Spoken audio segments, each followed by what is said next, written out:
جهت تطبیق پیام پرزیدنت جمهوری تاجیکستان از 26 دکمبر سال 2018 در سمت مبارزه بر ضد گردش غیرقانونی مواد مخدر در ناحیه فرخار تدبیرهای سریبختی عملی گشته ایستادند. روزهای تعطیل تابستانه مکتبیان به نمودهای گوناگون ورزش جلب کرده شدند.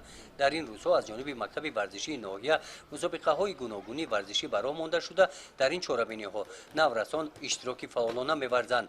کارمندان مرکز تشکل طرز حیات سالم در همکاری با کارمندان مرکزهای سلامتی عاید نشمندی و عاقبت‌های آن در دهات کارهای ترغیباتی برده ساکنان را به پیش بردن طرز حیات سالم جلب می‌نمایند.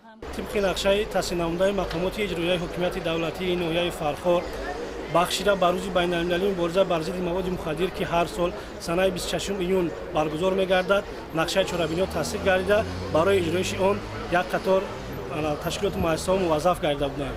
امروز که ما و شما شاهد هستیم در این چهاربینی‌های که بخشیده به این روز بین‌المللی مبارزه بر ضد مواد مخدر برگزار گردید نه کم از 2000 آدم به این جلب گردیده. این چنین چهاربینی‌های ورزشی روشننمایی و فرهنگی در ناحیه فرخار برگزار گردیدند. ما نقشه داریم که در منبع نیز جهت ترغیب و تشویق و عملی نمودن سیاست پیشگرفته حکومت دولت نقش خود را گذاریم و در برطرف نمودن کمبودی نقصان‌هایی که در بین جوانان از جمله جوانانی که گرفتار بیماری نشمندی باشند بسیار کارهای فرماندهی را گذراندنی هستیم. بخشیده به روز 26 ایون روز جهانی مبارزه بر ضد نشمندی در مرکز ناحیه همایش دایر گردید.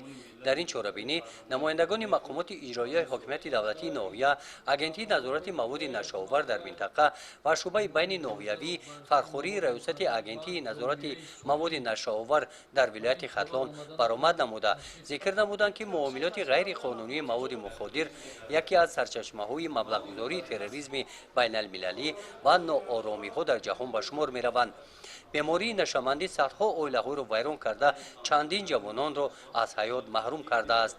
در این چهاربینی در موضوع عاقبت‌های نشمندی صحنه‌های جالب نمایش داده شده در آخر ورقه‌های اطلاعاتی عاید این بیماری به اشتراکچیان چهاربینی تقسیم کرده شدند. گزارش خواجه نظریف خدای نظر ظهوروف از ناحیه فرخار برای برنامه اطلاعاتی نوید.